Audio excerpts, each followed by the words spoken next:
Саламатсыз ба, құрметті оқушылар. Мен есімі Жігітов Әлібек Бекжанұлы. Бүгінгі сабақтың тақырыбымыз тісті берілістер. Бізде жоспар тісті берілістер туралы жалпы ақпарат, олардың артықшылықтары мен кемшіліктері және жіктелуі, тісті іліну теориясы негіздері, цилиндрлі тісті беріліс негізгі элементтері, беріліс қатынасы және тісті қатынасы. Тісті берілістер өте көп түрінде болынады. Ең негізгісі осы берілістердің анықтамасын көретін ол тіс дегеніміз. Тіс, яғни бұл ілінісу арналған зат. Тісті берілістердің түрлері. Жаңа ғана мынау суретте берілген, мінекей қаншама түрлері бар. Оның бәрін жеке-жеке есептелініп, жеке-жеке салынады. Ең біріншіден тік тісті цилиндрлі беріліс. Тік тісті цилиндрлі беріліс бұл қарапайым түрі. Тісті берілістердің ең қарапайым түрі, ең кең қолданылатын түрі. Мұнда ең кішкентай, әдетте кішкентай бөлігі, оны жұлдызша дейді. Үлкен бөлігі дөңгелек дейді. Тісті дөңгелек және жұлдызша. Тісті дөңгелек және жұлдызша. Әдетте барлық тісті берілістер бұл төмендететін тісті берілістер. Яғни жұлдызшаның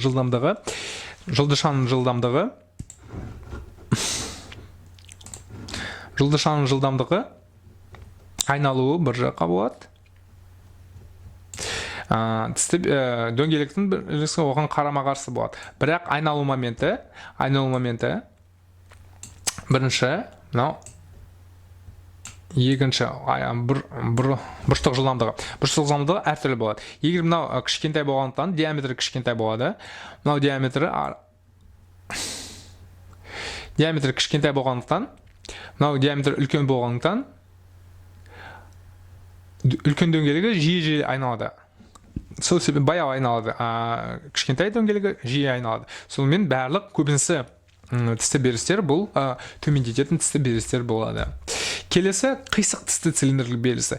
Жаңа ғана осы берілістер бұл параллельді осьтерді берілістер деп аталады. Параллельді осьтер болғандықтан олардың екі осьтері, ортасынан өтетін екі осьтері мұнда өтеді және мынау жақта өтетін екі осьтері өзара параллель болады. Сол себептен ол екеуі де параллель. Неге қисық тісті? Қисық тістің себебі болатын олардың ілінісуі ұзындығын ұзартады да және ілінісу коэффициентін арттады. Сол себепті қисық тісті берілістер цилиндрлі тісті берілістермен сәйкес көп жағдайда қолданылады да және кең таралған. Бірақ олардың жұмыс атқару принципі дәл сондай. Келесі шевронды беріліс. Екі қисық тісті берілістердің қосындысы. Бұл шевронды беріліс дейді. Бұл арнайы түрі болғандықтан, себебі оның жұмыс атқару қуаттылығы өте жоғары деңгейде салынған. Оның сынуы мүмкін емес. Сыну өте аз сынуларыңыз. Келесі айқастыратын ось берілістер. Айқастыратын ось берілістер бұл екі айқастыратын ось дегеніміз бұл яғни бір ось осы жаққа бағытталған, екінші осі былай қарай бағытталған. Олар өзара жоғары жаққа қарағанда олар өзара қатынасы мұнда 90 градус болады да, бірақ олар қиылыспайды. 90 градус болғандықтан олар қиылыспайтын болғандықтан олар айқастыратын деп айтылады. Олардың қисық тістері көрініп тұрсыңдар, өзара солай орналасқан, олар берілісті, яғни бұрылу айналу моменті бір жағына, екінші жағына өте тиімді жағдайда беріледі. Келесі конусты берілістер. Конусты берілістерді тағы да бір кең таралған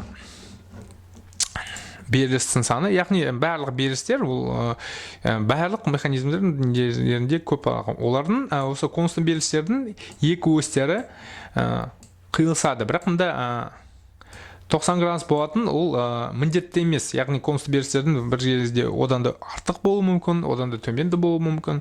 Бұл ең негізі олардың осьтері қиылысады. Ол қиылысатын осьтері берілістер. Конусты беріліс себебі оның түрі конус түрге сай болып тұр. Конус берілістер өте кең машиналарда, автомобильде, автокөліктерде де қолданылып болады. Гипоидті беріліс. Ол жаңа ғана қисық тісті берілістердің қараңыз ғой, қисық тістің берілістің және конустың берілістің қосындысы. Және көріп тұрсыңдар, олардың осьтері қиылыспайды. Жаңа ғана айтқанымда ол айқастыратын және қиылыспайтын да.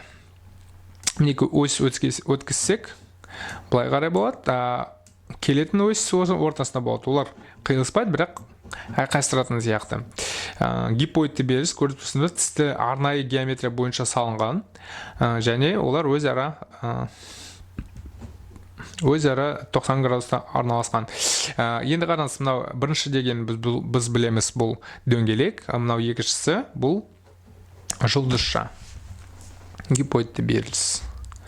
Енді үшінші түрі тісті берілістердің бұл құртты беріліс.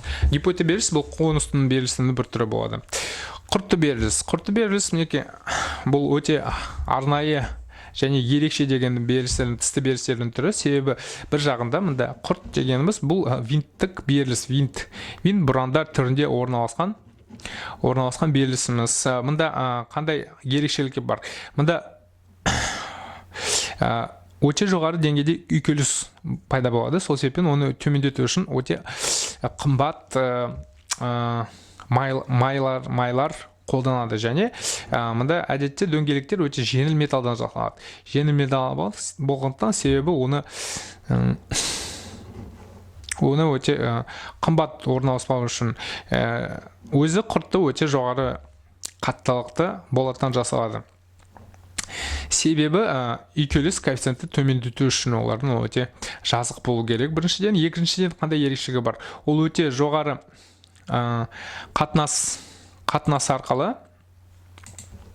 яғни қатынасы 2-300-ге дейін былай. Беріліс қатынасы өте жоғары деңгейде болады. 300 немесе 1-300-ге осындай шамаларға ие болатын берілістер. 300-ге. Мұнда қандай ерекшелігі? Осы берілістерде айқастыратын осьтер, жаңа ғана байқап тұрсыңдар, мына ось мынау жаққа барады, мына ось мынау жаққа барады, олар өзара қиылыспайды және айқастырады және 90 градус арасында болады. Енді олар осы берілістердің ерекшелігі бізде қозғалыс керісінше болмайды. Біздің қозғалысымыз, яғни айналу моментіміз тек қана осы құртынан осы дөңгелекке беріледі. Дөңгелектен мынау құртынаға ол бере алмайды. Осындай ерекшелігі бар. Және олардың беріліс саны өте жоғары болады.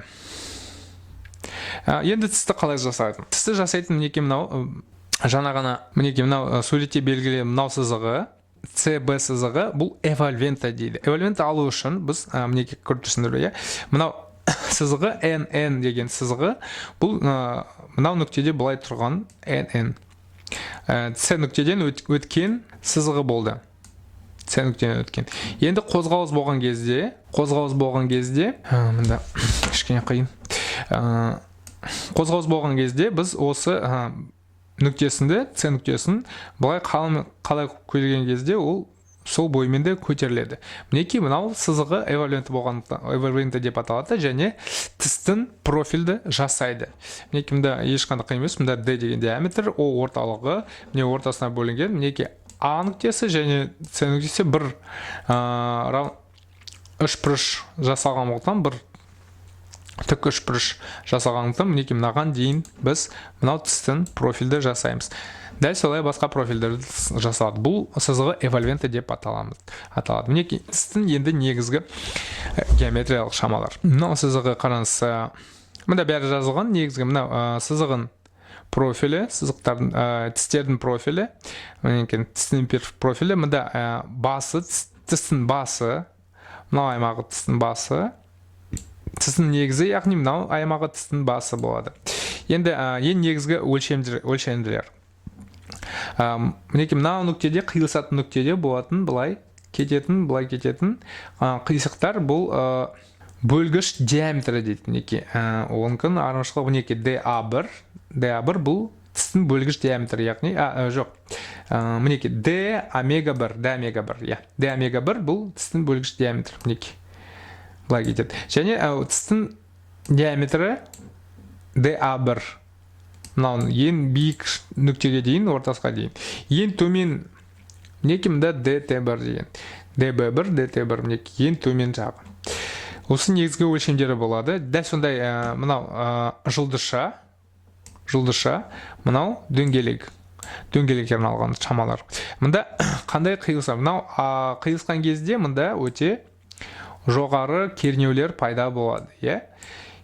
Осы жоғары кернеулері әдетте күштермен сипатталынады. Мында мынау итеру күштері және тангенциалды нормальды күштерге бөлінеді осы нүктеде. Және есептеу кезде тісті сыну үшін осы есептеу кезде осы кернеуге эпюраны салынады. Әсер ететін эпюрасы. Негізгі осы болады. Назарыңызға рахмет.